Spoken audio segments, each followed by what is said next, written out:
Good morning everybody. ഇനി നമുക്ക് ചർച്ച ചെയ്യാനുള്ളത് Muhammad bin Tughlaq and his reforms. Delhi സുൽത്താൻമാരിൽ പ്രധാനപ്പെട്ട കുറേ പരിഷ്കാരങ്ങൾ കൊണ്ടുവന്ന മറ്റൊരു ഭരണാധികാരിയാണ് മുഹമ്മദ് ബിൻ തുഗ്ലക്.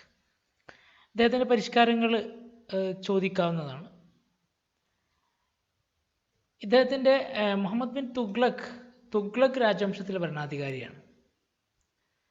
തുഗ്ലക് രാജവംശം മൂന്നാമത്തെ രാജവംശമാണ്. അടിമവംശവും അത് കഴിഞ്ഞ് ഖൽജി രാജവംശത്തിലെ അവസാനത്തെ ഭരണാധികാരിയെ പരാജയപ്പെടുത്തി ഗിയാസുദ്ദീൻ തുഗ്ലക്കാണ് തുഗ്ലക് രാജവംശം സ്ഥാപിക്കുന്നത്. അദ്ദേഹം ഗാസി മാലിക് എന്ന പേരിലാണ് അറിയപ്പെടുന്നത്. അദ്ദേഹത്തെ തുടർന്നുകൊണ്ട് അദ്ദേഹത്തിൻ്റെ മകൻ അധികാരത്തിൽ വന്നു. അദ്ദേഹത്തിൻ്റെ യഥാർത്ഥ മകൻ്റെ പേരാണ് ജൂനാഖാനാണ് യഥാർത്ഥത്തിൽ പിന്നീട് മുഹമ്മദ് ബിൻ തുഗ്ലക് എന്ന പേരിൽ അറിയപ്പെടുന്നത്. മുഹമ്മദ് ബിൻ തുഗ്ലക് 1325 അധികാരത്തിൽ, പിതാവിൻ്റെ മരണത്തെ തുടർന്ന് അധികാരത്തിൽ വരുന്നത്. ഇദ്ദേഹവുമായി ബന്ധപ്പെട്ട് നമുക്ക് ചർച്ച ചെയ്യാനുള്ളത് പ്രധാനപ്പെട്ട കുറച്ച് അദ്ദേഹത്തിൻ്റെ ഭരണപരമായ പരിഷ്കാരങ്ങളാണ്. ഒന്ന്, ടാക്സേഷൻ ഇൻ ദ്വാബ് മേഖലയിലെ നികുതി പരിഷ്കാരം, transfer of capital, then introduction of token currency. മറ്റു ചില പരിഷ്കാരങ്ങളുണ്ട്, സൈനിക നടപടികൾ ആണ് നമുക്ക് ചർച്ച ചെയ്യാനുള്ളത്. ഇതിൽ ആദ്യം ടാക്സേഷൻ ഇൻ ദ്വാബ് എന്ന് പറയുന്ന പ്രദേശം ഗംഗ യമുന സമതല മേഖലയാണ്. ഏറ്റവും കൃഷിക്ക് അനുകൂലമായ ഫലഭൂയിഷ്ടമായ മേഖലയാണ് ദ്വാബ് റീജിയൻ. മധ്യേന്ത്യയുടെ അപ്പുറത്തുള്ള അല്ലെങ്കിൽ ഉത്തരേന്ത്യയുടെ കേന്ദ്രഭാഗം, ഗംഗ യമുന നദീതടങ്ങളുള്ള പ്രദേശം. ഈ പ്രദേശം വളരെയധികം ഫലഭൂയിഷ്ടമാണ്, വ്യാപകമായി കൃഷി നടക്കുന്നതാണ്. അതുകൊണ്ട് തന്നെ ഇവിടെ റിച്ചായിട്ടുള്ള കുറേ കർഷകരുള്ളത് കൊണ്ട് തന്നെ ഇവിടുത്തെ നികുതി വർദ്ധിപ്പിക്കാനുള്ള ശ്രമമാണ് മുഹമ്മദ് ബിൻ തുഗ്ലക് ചെയ്തത്. അതിന് പ്രധാനപ്പെട്ട കാരണം വലിയൊരു സ്ട്രോങ് ആയിട്ടുള്ളൊരു ആർമി ആവശ്യമായിരുന്നു. മംഗോളിയൻ ആക്രമണത്തിൻ്റെ ഭീഷണി ഉണ്ടായിരുന്നതുകൊണ്ട് വലിയ സമ്പത്ത് ആവശ്യമായിരുന്നു. അതുകൊണ്ട് തന്നെ ട്രഷറിയിലേക്ക് കുറച്ച് പണം വർദ്ധിപ്പിക്കുന്നതിന് വേണ്ടിയാണ് അദ്ദേഹം നികുതി വർദ്ധിപ്പിച്ചത്. ദ്വാബ് മേഖലയിലെ നികുതി വർദ്ധിപ്പിച്ചു. പക്ഷേ ദൗർഭാഗ്യകരമെന്ന് പറയട്ടെ, ആ വർഷം മൺസൂൺ വളരെ ഫെയില്യൂർ ആയിരുന്നു, അല്ലെങ്കിൽ മഴ കാര്യമായി ലഭിച്ചിട്ടില്ല. അത് കൃഷിയെ വളരെ ദോഷമായി ബാധിക്കുകയും ഈ പ്രദേശത്തിൽ രൂക്ഷമായ ക്ഷാമം ഉണ്ടാവുകയും ചെയ്തു. അതേ വർഷത്തിലാണ് ഭരണാധികാരി നികുതി വർദ്ധിപ്പിച്ചത്. നിലനിൽക്കുന്ന നികുതിയിലേറെ കൊടുക്കേണ്ടി വന്നത് കർഷകർക്ക് ഈ നികുതി കൊടുക്കാൻ ഒരിക്കലും പറ്റില്ല. അത് വലിയ ബുദ്ധിമുട്ടായി. കുറേ ആളുകൾ കൊടുക്കാത്തത് കൊണ്ട് തന്നെ ഭരണാധികാരികൾ അല്ലെങ്കിൽ രാജാവിൻ്റെ പല ആളുകളെയും പിടിക്കുകയും ശിക്ഷിക്കുകയൊക്കെ ചെയ്തു. കുറേ ആളുകൾ തങ്ങളുടെ കൃഷിയിടമെല്ലാം ഒഴിവാക്കി കാട്ടിലേക്ക് ഓടി രക്ഷപ്പെട്ടു. കുറേ ആളുകൾ കൃഷിയിടം ഒഴിവാക്കി ഓടിപ്പോയി. അപ്പോൾ മൺസൂണിൻ്റെ ഫെയിലർ കൊണ്ടാണ് കൃഷി നശിച്ചത്.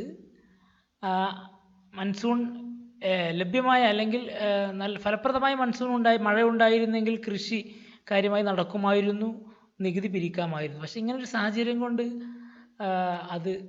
അദ്ദേഹത്തിൻ്റെ പരിഷ്കാരം പരാജയപ്പെട്ടു. പിന്നീട് അദ്ദേഹം വൈകിയെങ്കിൽ അത് തിരിച്ചറിഞ്ഞു, കർഷകരുടെ അവസ്ഥ മോശമാണെന്ന് തിരിച്ചറിയുകയും അദ്ദേഹം അതിന് കോമ്പൻസേഷൻ നൽകാനും ഒരു സാമ്പത്തിക സഹായം നൽകാനൊക്കെ വിളംബരം ചെയ്യുകയൊക്കെ ചെയ്തു. പക്ഷേ അതൊക്കെ വളരെ വൈകിപ്പോയിരുന്നു. കുറേ ആളുകൾ കൃഷി ഒഴിവാക്കി മാറി. അതുകൊണ്ട് തന്നെ ആ വർഷത്തിൽ നികുതി ഉണ്ടായിരുന്നില്ല എന്ന് മാത്രമല്ല, കാർഷിക ഉൽപ്പന്നങ്ങൾക്കും ഭയങ്കരമായ ദൗർബല്യം ഉണ്ടായി. ഈ പ്രദേശം നന്നായി കൃഷി നടന്നിരുന്ന ഈ പ്രദേശം ബാരനായി, ഒട്ടും കൃഷി നടക്കാത്ത ഒരു ഭൂമിയായി മാറ്റപ്പെട്ടു. ഇതാണ് ഒന്നാമത്തെ പരിഷ്കാരം. രണ്ടാമത്തത് ട്രാൻസ്ഫർ ഓഫ് ക്യാപിറ്റൽ. അദ്ദേഹത്തിൻ്റെ ക്യാപിറ്റൽ ഡൽഹിയാണ്. ഡൽഹിയിൽ നിന്നും അദ്ദേഹം തലസ്ഥാനം ദേവഗിരി അഥവാ സൗത്ത് ഇന്ത്യയിലേക്ക് മാറ്റി. He shifted capital Delhi to Devagiri which is renamed as Daulatabad. ദേവഗിരിയെ ദൗലത്താബാദ് എന്ന് പുനർനാമകരണം ചെയ്തു. അപ്പോൾ ഡൽഹി നോർത്ത് ഇന്ത്യയുടെ ഭാഗമാണ്, അല്ലെങ്കിൽ അദ്ദേഹത്തിൻ്റെ സാമ്രാജ്യത്തിൻ്റെ കേന്ദ്രമല്ല ഡൽഹി. അപ്പോൾ കേന്ദ്രമായിട്ടോ അല്ലെങ്കിൽ കുറച്ചും കൂടി ദക്ഷിണേന്ത്യയിലേക്ക് ഭരണ സൗകര്യത്തിന് വേണ്ടിയാണ് അദ്ദേഹം തലസ്ഥാനം മാറ്റാൻ തീരുമാനിച്ചത്. അതോടൊപ്പം തന്നെ ചൈനയിൽ നിന്ന് മംഗോളിയന്മാരുടെ ഭീഷണി ഉണ്ടായിരുന്നു. അപ്പോൾ ഈ മംഗോളിയന്മാരുടെ ആക്രമണ ഭീഷണി ഡൽഹിയിലേക്ക് ഏറ്റവും എളുപ്പത്തിൽ വരുമെന്ന് വിശ്വസിച്ചുകൊണ്ടാണ് അദ്ദേഹം ദേവഗിരിയിലേക്ക് മാറ്റാൻ ആഗ്രഹിച്ചത്. ദേവഗിരി കുറച്ചും കൂടി സേഫ് ആയിട്ടുള്ള ഒരു പ്രദേശമാണ്, മംഗോളിയന്മാരുടെ ആക്രമണം ഉണ്ടാകുമ്പോൾ എന്ന് മനസ്സിലാക്കിയാണ് ദേവഗിരിയിലേക്ക് തലസ്ഥാനം മാറ്റാനുള്ള ഒരു വിളംബരം, ഒരു ഓർഡർ അദ്ദേഹം നൽകുന്നത്. അങ്ങനെ അദ്ദേഹം ഒരുപാട് സൗകര്യങ്ങൾ ഉണ്ടാക്കി. മൊത്തം ആളുകളോട്, ഡൽഹിയിലുണ്ടായിരുന്ന ആളുകളോടെല്ലാം, രാജകുടുംബങ്ങളോടെല്ലാം ദേവഗിരിയിലേക്ക് പലായനം ചെയ്യാൻ ആവശ്യപ്പെട്ടു. ആദ്യം ഡൽഹിയിൽ നിന്നും ദേവഗിരിയിലേക്ക് ഒരു വലിയ ദേശീയ പാത അദ്ദേഹം ഉണ്ടാക്കി. ഈ പാതയ്ക്ക് ചുറ്റും ഒരുപാട് എന്താ പറയുക സൗകര്യങ്ങൾ അദ്ദേഹം, ഷെൽട്ടറുകൾ അദ്ദേഹം പ്രൊവൈഡ് ചെയ്തു. തണൽ മരങ്ങൾ വെച്ച് പിടിപ്പിച്ചു. അങ്ങനെ ഒരുപാട് സൗകര്യങ്ങൾ, ദേവഗിരിയിൽ തന്നെ കൊട്ടാരമായ സദൃശ്യമായ ഒരുപാട് സൗകര്യങ്ങൾ ഉണ്ടാക്കിയതിന് ശേഷമാണ് ജനങ്ങളോട് അദ്ദേഹം മാറാൻ പറഞ്ഞത്. ആദ്യമൊന്നും ജനങ്ങൾ കേട്ടില്ല. പിന്നീട് അദ്ദേഹം നിർബന്ധപൂർവം ജനങ്ങളോട്, എല്ലാ ആളുകളോടും, ഡൽഹിയിലെ എല്ലാ ജനങ്ങളോടും നിർബന്ധമായും ദേവഗിരിയിലേക്ക് പോകാൻ ആവശ്യപ്പെട്ടു. ജനങ്ങളെ സംബന്ധിച്ചിടത്തോളം ഇത് ഒരു ഹിമാലയൻ ടാസ്ക്. ഏകദേശം 700 മൈലുകളോളം, ഒരു മൈൽ എന്ന് പറയുന്നത് 1.5 കിലോമീറ്ററിന് മുകളിൽ വരും. 700 മൈലുകളോളം ദൂരമുള്ളൊരു യാത്രയാണ്. ഇന്നത്തെ കാലഘട്ടത്തിൽ തന്നെ അത് ദുഷ്കരമാണ്. പ്രത്യേകിച്ച് 14ാം നൂറ്റാണ്ടിലാകുമ്പോൾ അതിൻ്റെ ബുദ്ധിമുട്ട് വളരെ 10 മടങ്ങ് കൂടും. ഈ ഒരു കാലഘട്ടത്തിൽ ഈ ഒരു യാത്ര, അല്ലെങ്കിൽ ജനങ്ങളെ സംബന്ധിച്ചിടത്തോളം അതൊരു നാടുകടത്തിലായിരുന്നു. And they were unhappy. ജനങ്ങൾ നിർബന്ധമായിട്ട് അവിടുന്ന് കുടിയൊഴിയേണ്ടി വന്നു. അവർ കുറേ ആളുകൾ ദേവഗിരിയിലേക്ക് പലായനം ചെയ്തു. 40 ദിവസമാണ് ഇതിനെടുക്കുന്ന സമയം. കുറേ ആളുകൾ മരണപ്പെട്ടു, കുറച്ചാളുകളൊക്കെ എത്തി, കുറേ ആളുകൾ വഴിയെ തന്നെ ക്ഷീണം കൊണ്ട് മരണപ്പെടുകയും അവിടെ വഴികളിലൊക്കെ പല ആളുകളും തങ്ങുകയൊക്കെ ചെയ്തു. കുറേ ആളുകൾ വന്നു തുടങ്ങി. ആ സമയത്താണ് ഭരണാധികാരി മനസ്സിലാക്കുന്നത് ഇതൊരു ബുദ്ധിമുട്ടുള്ള, ഇതൊരു വിഡ്ഢിത്തമാണെന്ന് മനസ്സിലാക്കി. പിന്നീട് അദ്ദേഹം ഈ ട്രാൻസ്ഫർ ഓഫ് ക്യാപിറ്റൽ റദ്ദ് ചെയ്തു. ദേവഗിരിയിലേക്ക് എത്തിയിരുന്ന ആളുകളോട് തിരിച്ച് ഡൽഹിയിലേക്ക് തന്നെ പോകാൻ ആവശ്യപ്പെട്ടു. അത് രണ്ടാമതൊരു വിഡ്ഢിത്തമായി. കുറേ ആളുകൾ ബുദ്ധിമുട്ടി വന്നു, അവരോട് തിരിച്ച് ഡൽഹിയിലേക്ക് തന്നെ പോകാൻ പറഞ്ഞു എന്നുള്ളതാണ് ഏറ്റവും വലിയ വിഡ്ഢിത്തമായത്. എന്തായാലും ഇതിന് വലിയ ദൂരവ്യാപകമായ ഫലങ്ങളുണ്ടായിരുന്നു. ഡൽഹിയിലെ കുറേ ജനങ്ങൾ, ഡൽഹിയിലെ നഗരങ്ങളെല്ലാം തകർന്നു പോയി. അവിടെ ഉണ്ടായിരുന്ന സെറ്റിൽമെൻറ്റുകളെല്ലാം അപ്രത്യക്ഷമായി. കുറേ നേട്ടമുണ്ട്. നോർത്തും സൗത്ത്, ഇന്ത്യയിൽ നോർത്തും സൗത്തുമുള്ള ഒരു ബന്ധം, ഡൽഹിയിലുണ്ടായ ആചാരങ്ങൾ, അനുഷ്ഠാനങ്ങൾ, സാംസ്കാരികമായ സ്വാധീനം ദക്ഷിണേന്ത്യയിൽ ഉണ്ടാവാൻ തുടങ്ങി, അല്ലെങ്കിൽ ദേവഗിരിയുടെ പ്രദേശങ്ങളിലേക്കുണ്ടായി. ഒരു നോർത്ത് സൗത്ത് റിലേഷൻ ഉണ്ടാകുന്നതിന് ഇത് കാരണമായി. എങ്കിലും ആ കാലഘട്ടത്തിൽ ജനങ്ങളെ സംബന്ധിച്ചിടത്തോളം ഒരു വലിയ ബുദ്ധിമുട്ട്, ഒരു ഹിമാലയൻ ടാസ്ക് തന്നെയായിരുന്നു ഇത്. അടുത്തൊരു പരിഷ്കാരമാണ് ടോക്കൺ കറൻസി എന്ന് പറയുന്നത്. അദ്ദേഹത്തിൻ്റെ മുന്നേ ഉണ്ടായിരുന്ന 2 പരിഷ്കാരങ്ങളും പരാജയപ്പെട്ടപ്പോൾ ട്രഷറി അത് വളരെ ദോഷമായി ബാധിക്കുകയും പണം വ്യാപകമായി ആവശ്യമാവുകയും ചെയ്തു. അങ്ങനെയാണ് അദ്ദേഹം ടോക്കൺ കറൻസിയിലേക്ക് മാറുന്നത്.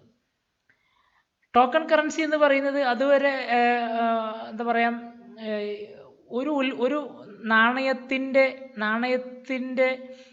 ആ കാലഘട്ടത്തിൽ നാണയത്തിൻ്റെ മൂല്യം അതുണ്ടാക്കിയിരുന്ന മെറ്റലാണ് തീരുമാനിച്ചിരുന്നത്. കോപ്പർ ചീപ്പ് മെറ്റലായിരുന്നു, അതുകൊണ്ട് ചീപ്പായിട്ടുള്ള കോയിനാണ് കോപ്പർ കോയിൻ. അതിനേക്കാളും മൂല്യമുള്ളതാണ് സിൽവർ കോയിൻ. കാരണം സിൽവർ എന്ന് പറയുന്ന ലോഹത്തിൻ്റെ മൂല്യമാണ് അത് നിർണ്ണയിച്ചിരുന്നത്. എന്നാൽ ടോക്കൺ കറൻസി എന്ന് പറയുന്നത് ഏത് കറൻസിയിലും എഴുതപ്പെടുന്ന ഫേസ് വാല്യൂ, അതിന് ചുമത്തപ്പെടുന്ന വാല്യൂ ആണ് അതിനുള്ളത്. അപ്പോൾ ടോക്കൺ കറൻസി ഇതേ കാലഘട്ടത്തിൽ ചൈനയിൽ, മംഗോളിയയിൽ, കുബ്ലൈ ഖാൻ കുറേ ഭരണാധികാരികൾ നടപ്പിലാക്കി വിജയിച്ചിട്ടുണ്ട്. അതുകൊണ്ടാണ് ടോക്കൺ കറൻസി മുഹമ്മദ് ബിൻ തുഗ്ലക്ക് ഇന്ത്യയിൽ നടപ്പിലാക്കുന്നത്. ഈ കാലഘട്ടങ്ങളിൽ സിൽവറിനും സ്വർണത്തിനും ഒരു ദൗർലഭ്യം ഉണ്ടായിരുന്നു, പിന്നെ കുറേ പണം ആവശ്യമായിരുന്നു. അതുകൊണ്ടാണ് അദ്ദേഹം ടോക്കൺ കറൻസിയിലേക്ക് മാറുന്നത്. പക്ഷേ ഇത് അച്ചടിക്കാനുള്ള കുത്തക രാഷ്ട്രത്തിൻ്റെതാക്കി മാറ്റുന്നത് അതിൽ അദ്ദേഹം പരാജയപ്പെട്ടു, അല്ലെങ്കിൽ അങ്ങനെ അദ്ദേഹം ചെയ്തില്ല. ഈ നാണയം ടോക്കൺ കറൻസിയിലേക്ക് ഈ പ്രഖ്യാപനം കൊണ്ടുവന്നുവെങ്കിലും അത് വിജയകരമായി നടപ്പിലാക്കാൻ അദ്ദേഹത്തിന് കഴിഞ്ഞില്ല. കാരണം കുറേ ആളുകൾ സ്വന്തമായിട്ട് നാണയങ്ങൾ അടിച്ചിറക്കാൻ തുടങ്ങി. ഗോൾഡ് സ്മിത്തുകൾ വ്യാപകമായിട്ട് ഫേക്ക് കോയിൻസ് ഉണ്ടാക്കി. ആളുകൾ നികുതി കൊടുക്കാൻ വേണ്ടിയിട്ട്, ഭരണാധികാരിക്ക് നികുതി കൊടുക്കാൻ വേണ്ടിയിട്ട് സ്വന്തമായിട്ട് നാണയങ്ങൾ അടിച്ചുണ്ടാക്കാൻ ശ്രമിച്ചു.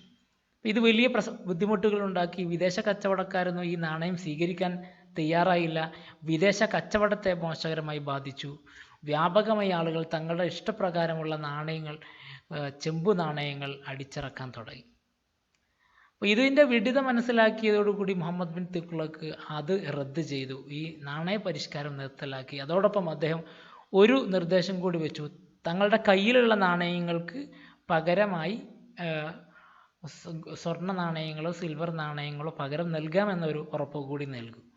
അപ്പോൾ ജനങ്ങൾ വ്യാപകമായി നാണയങ്ങൾ അടിച്ചിറക്കി അത് പകരമായിട്ട് സിൽവർ നാണയങ്ങളുമായിട്ട് പകരമാക്കി മാറ്റി കൊട്ടാരത്തിൽ കൊണ്ടുപോയി. അപ്പോൾ ഈ പരിഷ്കാരം റദ്ദാക്കിയതിന് ശേഷം കൊട്ടാരത്തിൻ്റെ മുന്നിൽ വ്യാപകമായ നാണയത്തിൻ്റെ കൂമ്പാരങ്ങൾ പ്രത്യക്ഷപ്പെട്ടു എന്ന് ആ കാലഘട്ടത്തിലെ ചരിത്രകാരന്മാർ പറയുന്നുണ്ട്.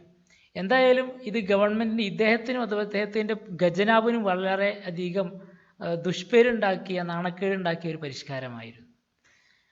അടുത്തൊരു പരിഷ്കാരമാണ് കറാച്ചിൽ എക്സ്പെഡിഷൻ എന്ന് പറയുന്നത്, സൈനിക പര്യടനം. അദ്ദേഹം കുറേ പരിഷ്കാരങ്ങൾ കൊണ്ടുവന്നിട്ടുണ്ട്. അതിനകത്ത് ഖുറാസാൻ എക്സ്പെഡിഷൻ, കറാച്ചിൽ എക്സ്പെഡിഷൻ അദ്ദേഹത്തിൻ്റെ സൈനിക നടപടികളാണ്. ഖുറാസാൻ എക്സ്പെഡിഷൻ എന്ന് പറയുന്നത് ഇറാൻ്റെ പ്രദേശത്തുള്ള ഒരു രാജ്യമാണ് ഖുറാസാൻ. അതിലേക്ക് ഒരു സൈനിക പര്യടനം നടത്താൻ വ്യാപകമായ സൈന്യത്തെ രൂപീകരിച്ചു, ആയുധങ്ങൾ വാങ്ങിക്കൂട്ടി, ഉപകരണങ്ങൾ വാങ്ങിക്കൂട്ടി, വലിയൊരു സാമ്പത്തിക സ്രോതസ് ഉപയോഗിച്ചുകൊണ്ട് ഒരു സൈനിക സന്നാഹം നടത്തിയെങ്കിലും പിന്നീട് ഈ ഖുറാസാൻ എക്സ്പെഡിഷൻ അദ്ദേഹം നിർത്തലാക്കി. അപ്പോൾ ഈ സൈനിക സന്നാഹങ്ങളെല്ലാം നടത്തിയത് വെറുതെ ആയിപ്പോയി, അതിൻ്റെ സാമ്പത്തികമായ ചെലവ് വെറുതെ ആയിപ്പോയി. പിന്നീട് കറാച്ചിൽ എക്സ്പെഡിഷൻ എന്ന് പറയുന്ന ഹിമാലയൻ രാജ്യമായിട്ടുള്ള കറാച്ചിൽ എന്ന് പറയുന്ന പ്രദേശത്തിലേക്ക് ഉത്തുംഗ മേഖല, ഗിരിവർഗ മേഖല, ഒരു പർവ്വത മേഖലയിലുള്ള രാജ്യത്തിനെതിരെ ആക്രമണം നടത്തി ദശലക്ഷക്കണക്കിന് ആളുകൾ മരണപ്പെട്ടു എന്നാണ് പറയുന്നത്. അഥവാ ഉന്നത ഗിരിപർവ്വത മേഖലയിലേക്ക് യുദ്ധം നടത്താനുള്ള സൈനിക ശേഷിയോ ട്രെയിനിങ്ങോ കിട്ടാത്തൊരു സൈന്യമായിരുന്നു ഇദ്ദേഹത്തിന്. വലിയ തയ്യാറെടുപ്പില്ലാതെയാണ് ഈ ഹിമാലയൻ രാജ്യമായിട്ടുള്ള കറാച്ചിലിനോട് യുദ്ധം ചെയ്യാൻ മുഹമ്മദ് ബിൻ തുഗ്ലക്കിൻ്റെ സൈന്യം പോയത്. അത് വലിയ പരാജയങ്ങളുണ്ടായി. വളരെ കുറച്ച് സൈന്യങ്ങൾ മാത്രമേ ജീവനോടെ തിരിച്ചു വന്നിട്ടുള്ളൂ. അത് വലിയ പ്രശ്നങ്ങളുണ്ടാക്കി. അപ്പോൾ ഇങ്ങനെയുള്ള കുറേ പരാജയപ്പെട്ട പരിഷ്കാരങ്ങൾ, ദീർഘവീക്ഷണമില്ലാത്ത കുറേ പരിഷ്കാരങ്ങളാണ് മുഹമ്മദ് ബിൻ തുഗ്ലക്ക് കൊണ്ടുവന്നത്. അതുകൊണ്ട് തന്നെ ചരിത്രത്തിൽ അദ്ദേഹത്തിൻ്റെ ആശയങ്ങൾ, അദ്ദേഹത്തിൻ്റെ പരിഷ്കാരങ്ങളെല്ലാം ഒരു പ്രത്യേക പര്യായമുണ്ടായി. കാര്യമായ ഹാർഡ് വർക്കില്ല, കാര്യമായ ദീർഘവീക്ഷണമില്ലാത്ത പരിഷ്കാരങ്ങൾ അല്ലെങ്കിൽ വിഡ്ഢിത്തമായ ആശയങ്ങളെല്ലാം പൊതുവെ തുഗ്ലക്കിയൻ പരിഷ്കാരം എന്ന പേരിൽ അറിയപ്പെടാൻ തുടങ്ങി. ചരിത്രകാരന്മാർ വൈസസ്റ്റ് ഫൂൾ, ബുദ്ധിമാനായ വിഡ്ഢി, ഇന്ത്യ ചരിത്രത്തിലെ ബുദ്ധിമാനായ വിഡ്ഢി എന്ന പേരിലൊക്കെ അദ്ദേഹത്തെ വിളിക്കാൻ തുടങ്ങി. ഇതാണ് ഇദ്ദേഹത്തിൻ്റെ പരിഷ്കാരങ്ങളുമായി ബന്ധപ്പെട്ടുള്ളത്.